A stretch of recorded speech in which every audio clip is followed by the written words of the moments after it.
So I've done a previous video where I talked about like the TOEFL exam and how to get a scholarship in that exam, how to score well, ways to like practice online. And recently I actually did the IELTS exam. And while there are ways to fund your exam and kind of get it for free through a scholarship, that's not the route that I took.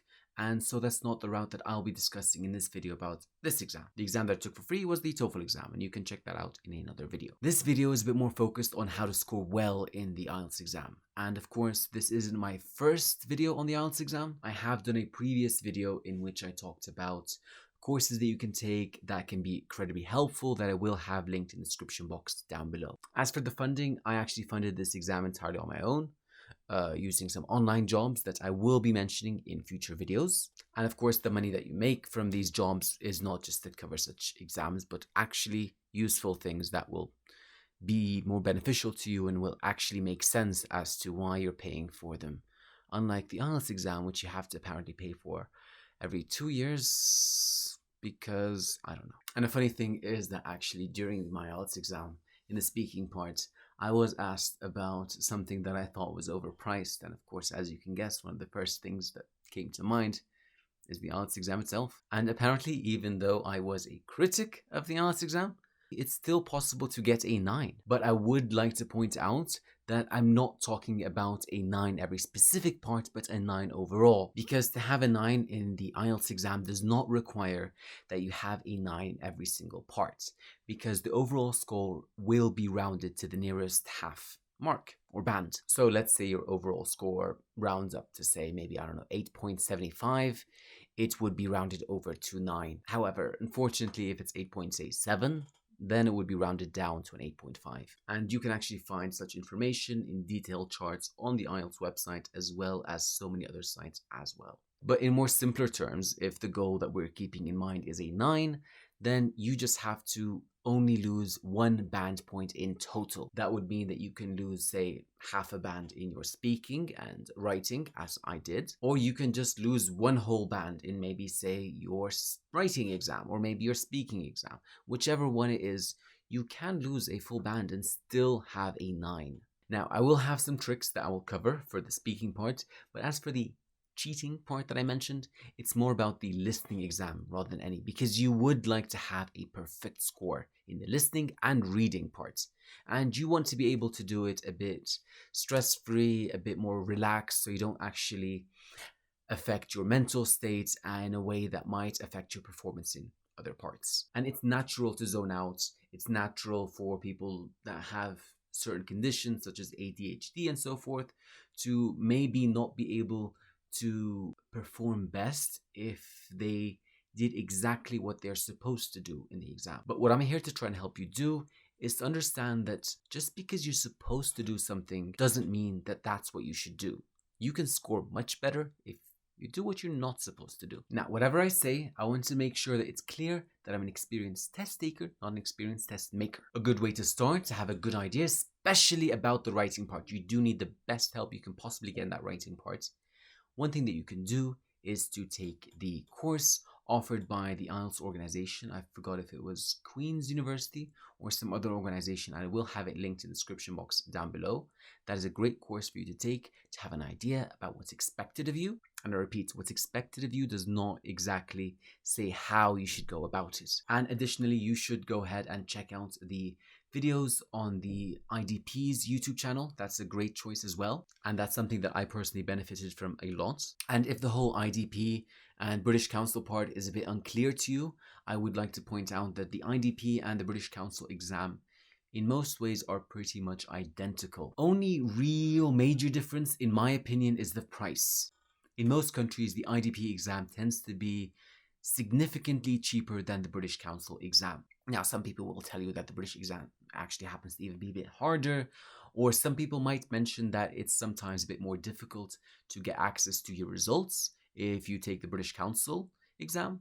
And apparently, in some people's opinion, it's a bit slower, and sometimes they don't allow you to get your test results sent to the university or whatever place you want to send it to with much ease. But no one really tends to critique the IDP as being worse than the British Council in any way whatsoever. It's only the opposite that sometimes happens. So in my opinion, I just say, don't really care about that stuff. Just focus on one important part of this and basically take the IDP exam because it is much cheaper. And the whole thing, in my opinion, is just a money grab, especially the fact that you have to do this every 2 years. And just focus on taking the cheapest one, or maybe the one that's closest to you, whatever is more convenient, okay? It's nothing more than that. Otherwise, it wouldn't make sense to continuously question your fluency at such a high price, and a price that's pretty much the same all over the world and doesn't account for in any way whatsoever the economic state of the university or the students or the country in which all this is happening. Like, we had a discussion with a friend previously, and a logical way to do this would of course be to maybe base it on, say, the minimum income in that specific country.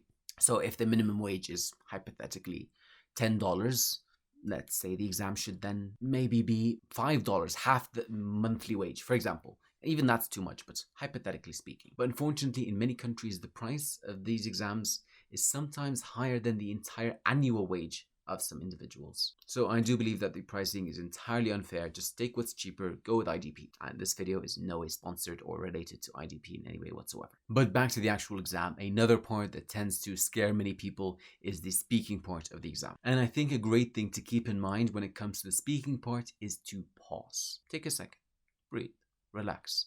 You get points for these things. You don't have to be flowing consistently to get a high score. Taking some natural pauses here and there, taking a breather, showing that you're actually thinking about the topic, showing that this is natural, showing that this isn't a rehearsed performance, could really help. I definitely paused plenty of times during the exam. I thought about things. I sometimes changed my mind, I hesitated, and none of that affected me negatively in any way. In fact, even for the parts in the speaking exam where you have a long question in which you're supposed to take a paper and write down what you think, I didn't even bother to do that. I just said, I'm ready when you are to the examiner, and we just started the long speaking, and I gave a small chit chat about what I thought and how I felt and how my friends and family thought about the matter. That was it. Like, just focus on being natural. And a good way to do that is, of course, to maybe take some courses with other native speakers. There are many sites out there. I personally work on a site called Preply, which I will have linked in the description box down below.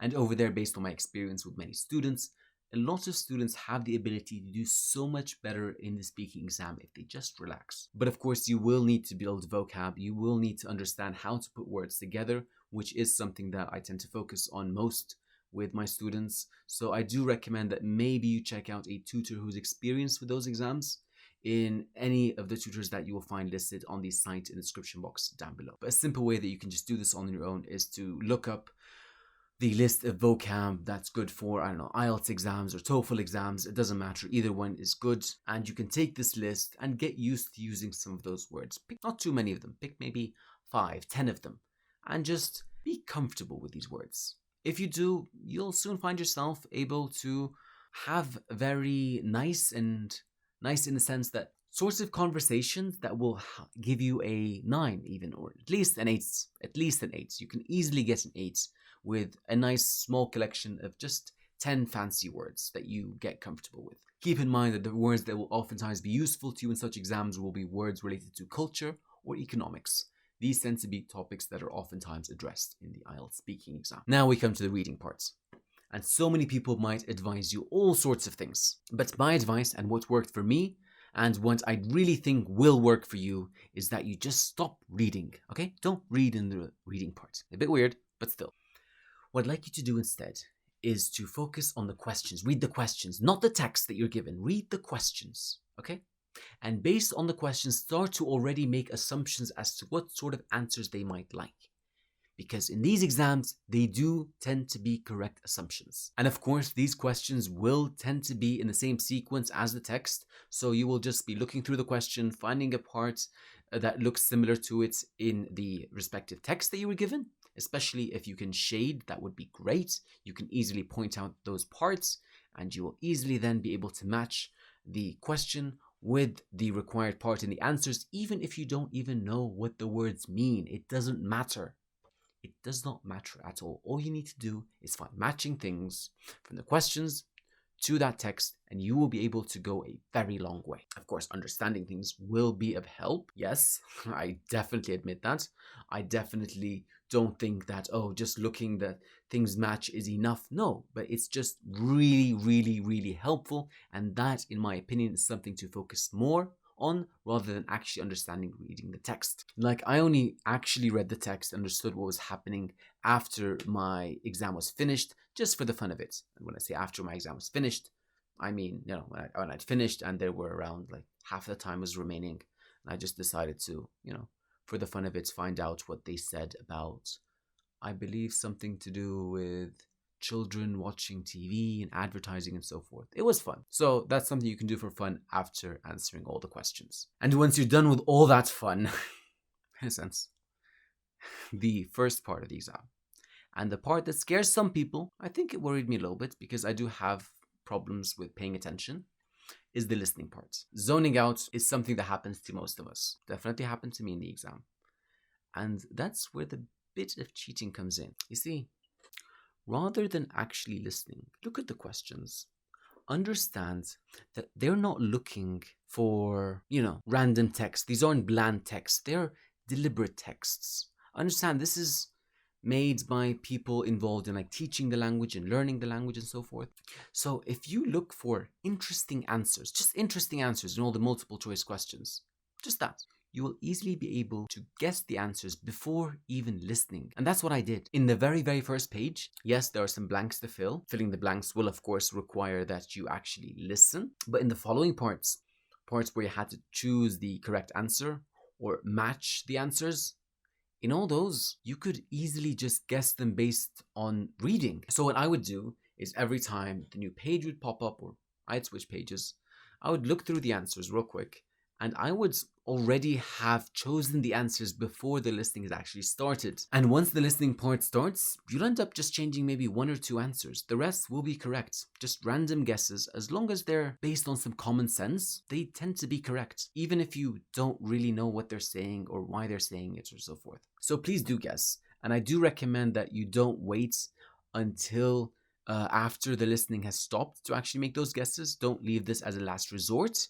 but instead make this your first choice. Start by guessing. Because the trick of starting by guessing would mean that when you are actually listening, you'll just be going through it and checking if there are any mistakes. But if you guess after, you can't really check for mistakes anymore. So that's why I strongly recommend that you start by guessing and then listen. But at the end of this all, please understand that what I'm doing right now is I'm sharing my experiences. I'm sharing what helps me and what's worked best for me. Keep in mind that I'm not someone that is very unfamiliar with the language in many ways. In fact, I actually teach the language. So if this is something new to you, I would strongly recommend that you go ahead and maybe check out some of the tutors in the tutoring site below, or at least check out maybe the course on the online course that I have linked in the description box down below. That's entirely free. And if nothing at all, at least go ahead and check out the playlist by the IDP, even if that's not the exam provider that you will be taking the exam from. Still, their playlist is very good and useful for the IELTS exam, whether it be by the British Council or IDP. And if you have any questions, it would be great if you can post them down below. I will try to answer as many of them as I can. Otherwise, maybe some of our colleagues can please answer them, because unfortunately for the time being, I will be quite busy making some new videos about how I make money online. And of course, so that I can survive, I will be applying those techniques to my own life to just pay for my everyday expenses. So do let me know if you have any questions down below, and I will try my best, but I do not promise that I will be able to answer every single question.